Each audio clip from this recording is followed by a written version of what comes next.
Hi! Halina kayo at samahan niyo ako magluto nitong pork steak. First time ko magluto nito at ito yung mga kakailanganin natin. Siyempre, kalamansi, sibuyas, bawang, at itong ating pork. Una, imamarinate natin kaya paghahalu-haluin natin itong sibuyas, bawang, at kalamansi and then lalagyan na din natin itong toyo. Naglagay din ako ng 2 tablespoon of oyster sauce, hindi ko na lang na video. And then after noon, hahaluin natin siya. At ito nga, kinamay ko na para naman lalong humalo yung lasa ng sibuyas, bawang at saka ng toyo at oyster sauce. Bale, 30 minutes ko lang itong minarinate. And then after nito, ihiwalay mo yung karne doon sa pinagmarinatan mo. Bale, ganito yung magiging itsura niyan kasi ipiprito natin yan. And yung mga sibuyas at saka marinate, huwag nyo itatapon kasi gagamitin natin yan mamaya. Magpapainit lang tayo ng kawali at saka ng mantika and then ipiprito na natin itong mga karne.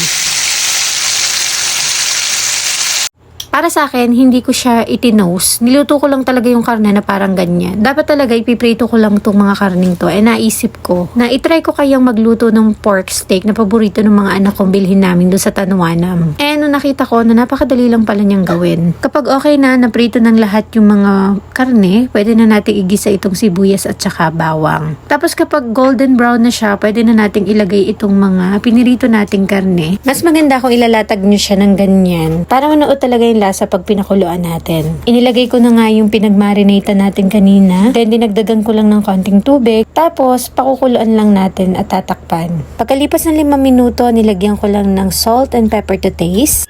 1 kutsara ng asukal. Pero depende sa inyo kung gusto niyo mas matamis, pwede kayo mag-add ng sugar. Bali, pinakuluan ko lang to ng 30 to 40 minutes para mas lumambot yung karne. At pag okay na, pwede na natin ilagay itong ginayat nating sibuyas para maging main toppings niya. Then, okay na. Ano pang hinihintay nyo? Kuha na kayo ng kanin at tara na kumain ng pork steak.